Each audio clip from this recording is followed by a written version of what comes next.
Hello friends, welcome back to my channel. तो आप सबका मेरे चैनल पे स्वागत है। तो आज मैं आपको एक्सप्लेन करने वाला हूँ 2023 रिलीज मूवी गेट टुगेदर। तो ऐसा ही फ्रेश कंटेंट देखने के लिए आप मेरे चैनल को जरूर सब्सक्राइब कर लेना। तो चलिए वीडियो को स्टार्ट करते हैं। तो मूवी स्टार्ट होती है एक लड़के से जो अपने स्कूल के सामने एक लड़की को रोक लेता है और उसे अपने दिल की बात शेयर ही करने वाला होता है। तभी वो उस पर गुस्सा हो जाती है और मुझे क्यों रोका है कह के उसे डांटने लगती है। इन दोनों का झगड़ा देख के वहीं से एक गुजरने वाली लड़की रुकती है और वो भी लड़के को डांटने लगती है और लड़की को वहां से जाने के लिए कहती है। तो लड़की जाने के बाद वो लड़के को धमकाने लगती है कि स्कूल में तेरी कंप्लेंट कर दूंगी, तेरे मम्मी पापा को बुला लूंगी, और ऐसे ही मवालीपना करता है कैसे कहती है। ये सुन के लड़का उसे अपने 10th के प्रैक्टिस पेपर दिखाता है और वो बहुत ही होशियार था, उसके अच्छे रिजल्ट्स थे। और वो लड़का ये भी कहता है कि बचपन से हम दोनों एक ही स्कूल में पढ़ते हैं और तभी से वो मुझे अच्छी लगती थी, इसलिए मैं उसे प्रपोज कर रहा था, लेकिन उसने खामखा यहाँ पे रोड पे हंगामा खड़ा कर दिया। तो लड़के की ये बात सुन के लड़की गहरी सोच में पड़ जाती है। सो ये लड़की की बात करें तो ये लड़की का नाम है प्राची देशमुख और ये पुणे के IT कंपनी इन्फोसिस में जॉब करती है। फिर वो घर चली आती है और लैपटॉप पे अपने 10th के दोस्तों का नाम सर्च करने लगती है। तो फेसबुक पे उसे अजीत शिंदे नाम के अपने 10th के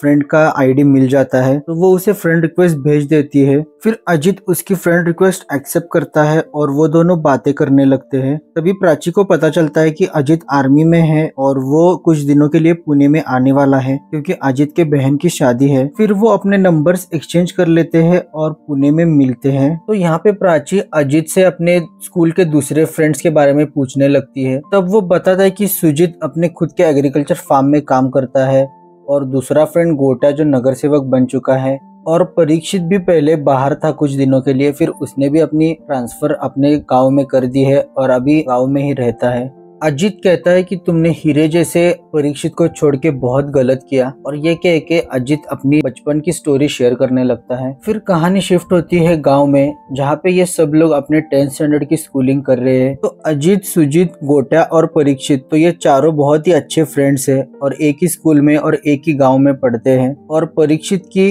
बचपन की क्रश है प्राची। तो ये सब लोग परीक्षित को कहते हैं कि अपने मन की बात उसे कह दे, लेकिन परीक्षित का कहना था कि प्यार की बात करनी नहीं पड़ती, वो फील हो जाती है, इसलिए वो बस प्राची को देखता ही रहता और कभी भी उसकी प्रपोज करने की हिम्मत नहीं होती थी। फिर सुजीत की बात करें तो वो दूसरे गांव से बस लेके स्कूल के लिए आता और उसी के साथ उसकी गांव की दोस्त भी शिल्पा आती थी और वो भी उसके साथ ही 10th स्टैंडर्ड में पढ़ती थी। तो सुजीत बहुत ही भुलक्कड़ था और हमेशा कुछ न कुछ भूल कर आता था और शिल्पा ही उसे हेल्प करती थी। तो सुजीत को शिल्पा बहुत अच्छी लगती थी। फिर चौथा दोस्त है गोट्या, जो कि बहुत ही हट्टा खट्टा और डेरिंगबाज था और उसे बहुत ही गंदी आदतें थी, और उसको उसी के क्लास में पढ़ने वाली लड़की वर्षा पसंद थी क्योंकि वो भी ऐसे ही डेरिंगबाज और झगड़ालू थी। गोटा को जब भी वर्षा दिखती तो वो उसे रोक लेता और हमेशा लाइन मारता रहता था, छेड़ता रहता था, और वर्षा भी उस पर ज्यादा गुस्सा नहीं करती थी, इसलिए उसे ये लगता था कि वर्षा भी उसे पसंद करती है। फिर स्कूल खत्म हो जाने के बाद ये चारों एक जगह मिलते थे, जिसे ये लोग अपने गांव का छोटा सा क्लब हाउस कहते थे, जहाँ पे बच्चों के लिए खेलने के लिए कैरम और छोटे छोटे इंडोर गेम्स थे, स्टडी के लिए बुक्स और वर्कआउट के लिए इक्विपमेंट्स भी थे, और इनके साथ इनका एक बड़ा दोस्त भी था जो गवर्नमेंट एग्जाम्स की प्रिपरेशन कर रहा था। तो ये सब लोग उसे लव गुरु कहते थे। तो इन चारों की लाइफ में अगर कुछ भी प्रॉब्लम होता तो वो उन्हें सॉल्व करता। तो सुजीत पूछता है कि अगर फ्रेंड होगी तो उसको प्रपोज करेंगे तो दोस्ती तो खत्म नहीं हो जाएगी। तब लव गुरु कहता है कि लड़कियों को डेरिंगबाज लड़के तो पसंद होते लेकिन छपरीगिरी पसंद नहीं होती, और लड़कियां खुद कभी भी प्रपोज नहीं करती, लड़कों को ही प्रपोज करना होता है। तो ये सुन के अपना डेरिंगबाज गोटा ठान लेता है कि वो वर्षा को प्रपोज करके ही रहेगा। फिर अगले दिन गोटा जाके वर्षा को छेड़ने लगता है और वर्षा भी उसे छेड़ने का मजा लेती है, और सुजीत भी शिल्पा के लिए लव लेटर लेके आता है, लेकिन सुजीत की डेयरिंग नहीं हो रही थी उसे रोक के वो लेटर देने की। तो सुजीत गोटा की हेल्प लेता है और गोटा शिल्पा को रोक लेता है, लेकिन सुजीत कार्ड वहीं पे फेंक के वहां से भाग जाता है। तो गोटा वो कार्ड उठा के शिल्पा को देता है और कहता है कि सुजीत ने ही तुम्हारे लिए कार्ड लाया है। तो शिल्पा वो कार्ड लेके अपने घर चली जाती है। फिर वो चारों आके क्लब हाउस पे मिलते हैं और सुजीत को चिढ़ाने लगते हैं। तो तभी उन्हें पता चलता है कि गोटा के पापा की हालत बहुत खराब है। तो सब लोग मिलके हॉस्पिटल जाते हैं। तो वहाँ पे जाने पे पता चलता है कि गोटा के पापा को बहुत ही ड्रिंक करने की आदत है और उनकी लीवर खराब हो चुकी है। तो अगले दिन गोटा का स्कूल जाने के लिए बिल्कुल भी मन नहीं था और वो बंक करना चाहता था, इसलिए चारों मिलके बंक करते हैं और घूमने के लिए चले जाते हैं और एक मंदिर के पास जाके बैठ जाते हैं। तो वहीं पे पेड़ के नीचे एक टैटू आर्टिस्ट बैठा था और एक लड़के के हाथ पे टैटू बना रहा था और वो लड़का बहुत ही चिल्ला रहा था क्योंकि उसे दर्द हो रहा था। तो ये देख के गोटा सुजीत को चैलेंज करता है कि अगर तू शिल्पा से प्यार करता होगा तो उसका नाम अपने हाथ पे लिखा लेगा। लेकिन सुजीत वो लड़के को चिल्लाता हुआ देख के डर जाता है और वो परीक्षित को चैलेंज करता है। फिर परीक्षित ये चैलेंज एक्सेप्ट करता है और अपने हाथ पे पी लिखा लेता है। ये देख के बाकी के 3 लोग भी अपने अपने हाथ पे अपना अपना टैटू निकाल लेते हैं और घर चले जाते हैं। फिर कुछ दिनों बाद इनके स्कूल में यूनिट टेस्ट आ जाती है और यूनिट टेस्ट में गोटा और सुजीत कॉपी लेके बैठ जाते हैं। तो गोटा को कॉपी करता हुआ देख के वर्षा देख लेती है और वो सर को बता देती है कि इसके पास कॉपी है। तो गोटा और सुजीत को सर बाहर निकाल देते हैं। फिर वो दोनों स्कूल से बाहर आने के बाद पार्किंग में गोटा को वर्षा की साइकिल दिखाई देती है। तो वो अपने बैग से कंपास निकालता है और वर्षा की साइकिल पंक्चर कर देता है। तो जब एग्जाम खत्म होती है, वर्षा स्कूल से बाहर आती है और घर जाने लगती है। तो गोटा वर्षा को रोक लेता है और अपने हाथ का टैटू दिखाता है। तो वर्षा उस पर गुस्सा होती है और वो वहां से चली जाती है। लेकिन अब वर्षा को भी लग रहा था कि पानी सर से ऊपर जा रहा है, तो वो जाके पुलिस में कंप्लेंट कर देती है और पुलिस गोटा को उठा के ले जाती है। लेकिन फिर बाद में गोटा के पापा आते हैं और वो विनती करते हैं पुलिस वालों से, तो वो उसे छोड़ देते हैं। फिर अगले दिन क्लास में परीक्षित को पता चलता है कि प्राची की तबीयत खराब है,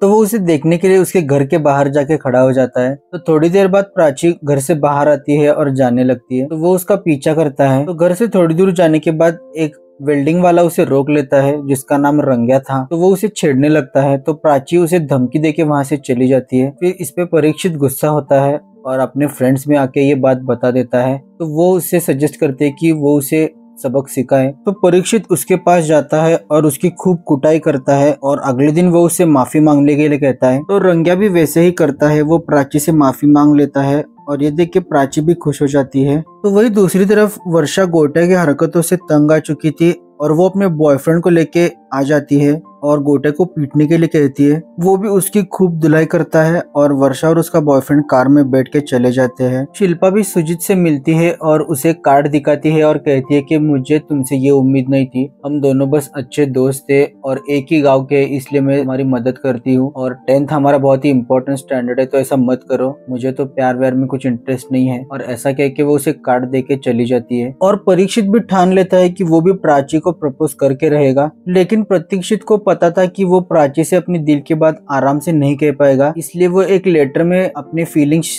लिख लेता है। तो इसी टाइम में गणपति बापा भी आ चुके थे। तो देर रात तक गणपति का डेकोरेशन चलता था। तो प्राची भी उसी देखने के लिए आई थी। फिर वापस जाते टाइम परीक्षित उसे रोक लेता है और अपनी दिल की बात कहने वाला था लेकिन कह नहीं पाता, बहुत ही अटक रहा था। तो वो उसे अपना लेटर देता है। तो लेटर लेने से प्राची इनकार करती है और वापस अपना चेहरा मत दिखाना ऐसा कह के वहां से चली जाती है। तो परीक्षित ये सुन के बहुत ही हर्ट हो जाता है और पूरी रात सो नहीं पाता। तो सुबह सुबह जल्दी वो एक चाय की टपरी पे चला जाता है। तो वो टपरी वाला लड़का परीक्षित से पूछता है कि क्या हुआ है, रात भर सोए नहीं क्या, तुम्हारी आंखें सब कुछ बता रही है। तो परीक्षित उसे पूछता है कि क्या तुमने कभी प्यार किया है। तो वो टपरी वाला लड़का कहता है कि बचपन में मेरे मम्मी पापा गुजर गए थे, तभी से मैं ये टपरी पे काम कर रहा हूँ। तो प्यार व्यार आप जैसे लड़कों के लिए है जिनके माँ बाप होते हैं और जो पढ़ाई करते हैं, हमारे लिए बस पेट भर खाने के लिए पैसे मिल जाए वो भी काफी है। तो ये सुन के परीक्षित की आंखें खुल जाती है और वो अपने करियर के बारे में फोकस हो जाता है। फिर कुछ दिनों के बाद उनके 10th के एग्जाम्स हो जाते हैं और सब लोग मिलके एक जगह पे गप्पे लड़ा रहे थे। तो तभी परीक्षित को पता चलता है कि प्राची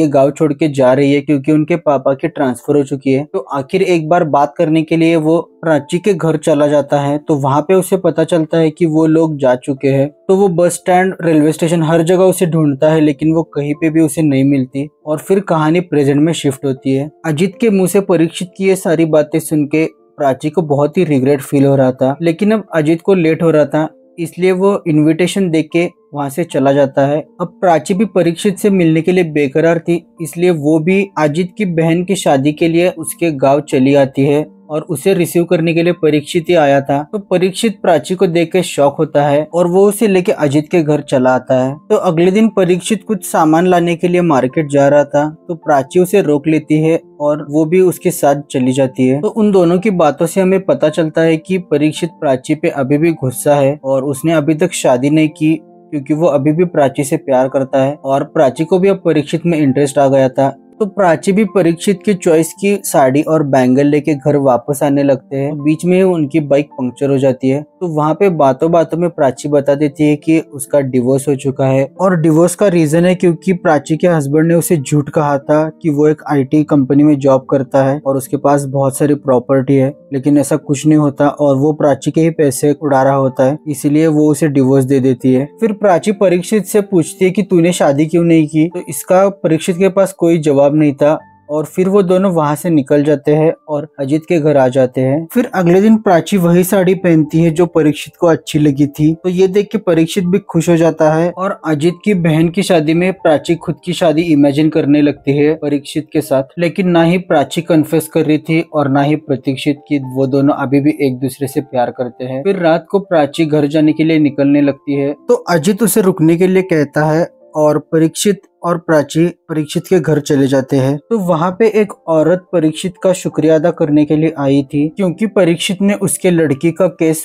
मुफ्त में लड़ा था और वो भी जीत गया था। तो ये सुन के प्राची को भी अच्छा लगता है। तो प्राची पूछती है कि तुम एडवोकेट कब बन गए, तो परीक्षित बताता है कि उसने इंजीनियरिंग कंप्लीट की थी और उसके बाद उसके मम्मी पापा की डेथ हो गई, जिसकी वजह से वो बहुत ही डिप्रेस था। उसी पीरियड में उसने लॉ भी कंप्लीट कर लिया और उसके बाद उसके पापा के जगह पे उसकी पोस्टिंग हो गई और वो गवर्नमेंट जॉब के साथ साथ ही ये एडवोकेट का काम भी फ्री में करता है जिन लोगों को जरूरत होती है। और वो ये भी कहता है कि कल उसके मम्मी पापा की डेथ एनिवर्सरी है, इसीलिए अगली सुबह प्राची जल्दी रेडी होके उनकी पुण्यतिथि मनाती है और बातों ही बातों में उसे एक गेट टुगेदर का आइडिया आता है कि क्यों ना हम 10th की बैच का गेट टुगेदर कर ले, क्योंकि इसी गांव में वो पढ़ते थे 10th तक। फिर सब मिलके गेट टुगेदर की प्लानिंग करते हैं और उनका गेट टुगेदर फाइनली सक्सेसफुल हो जाता है। तो वहाँ पे सब लोग आए थे, तो बहुत से स्टूडेंट अपनी मन की बात शेयर करते हैं और उनके 2 टीचर्स भी आए थे, तो वो भी अपनी मन की बात शेयर करते हैं और उनका गेट टुगेदर फाइनली हो जाता है। तो वहाँ पे वर्षा भी गोटा से माफी मांग लेती है क्योंकि उसका तरीका बहुत ही गलत था। फिर गेट टुगेदर खत्म हो जाने के बाद परीक्षित और प्राची घर आने लगते हैं। तो प्राची को पास वाले ही एक मंदिर में जाना था, तो वो दोनों वहाँ पे चले जाते हैं और प्राची कहती है कि यहाँ से हम चलते हुए जाएंगे, तो वो दोनों रात में ही चलते हुए जाने लगते हैं। तब परीक्षित उसे अपने बचपन में लिखी हुई चिट्ठी उसे देता है और वो प्राची पढ़ लेती है। ये पढ़ के उसे बहुत बुरा फील होता है क्योंकि उसने इतना अच्छा दोस्त खो दिया था और तभी परीक्षित उसे प्रपोज कर देता है और प्राची हाँ कहती है और यहीं पे हमारी हैप्पी एंडिंग हो जाती है। तो आपको ये मराठी गेट टुगेदर मूवी कैसी लगी जरूर मुझे कमेंट सेक्शन में बताना और अगर अच्छी लगी होगी तो मेरे चैनल को जरूर सब्सक्राइब करना। And thanks for watching the video.